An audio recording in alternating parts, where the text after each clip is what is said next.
Got the First Descendant accused of using barely changed Destiny 2 icons. Dude, Albion, the hub world, you literally drop in and it is diamond shaped after diamond shape all the way around this hub. And the first thing that comes to mind if you ever played Destiny, well, it's Destiny. Like, dude, it is nuts. It is absolutely nuts. This follows up naming the actual area Albion, which is already borrowed. Yeah. Yeah. They pulled in a lot of inspirations, but it's one thing to pull in an inspiration and not really change it. Let's get into Jordan Miller's article of VGC. The First Descendant has been accused of using barely changed Destiny 2 icons.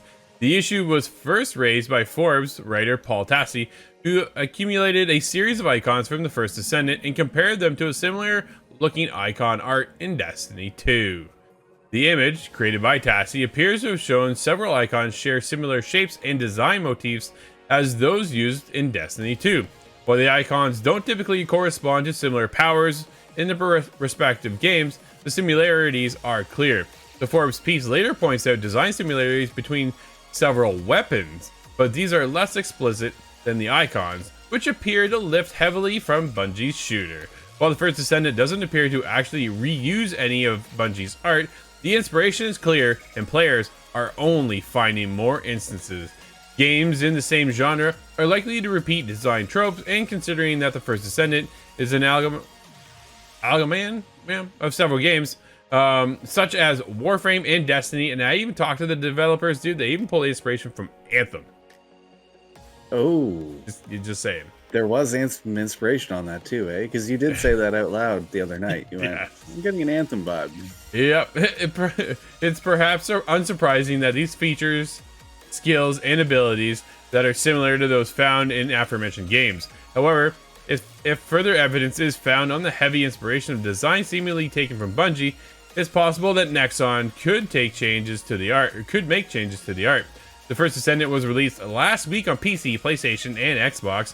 The free-to-play shooter earned a large player count during the opening days, but also received criticism from players who felt the game's microtransactions are aggressive, that is to say the least, and that the game requires too much of a grind as a free-to-play player.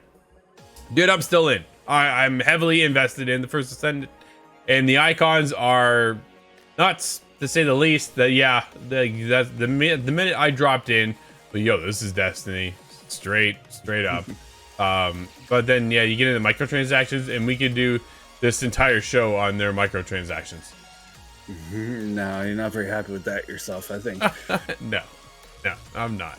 Well, it makes a lot of sense that some of the icons will be the same. For example, you look at Battlefield.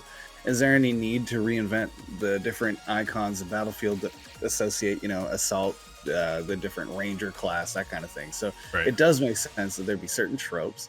But at a certain point, you have to look at these and go, well, it's almost a one-to-one, some of these icons. There's really no imagination you could have put into that as a multi-million-dollar company. Yeah, no, at some point, you got to make it your own, right? I think that's the biggest thing.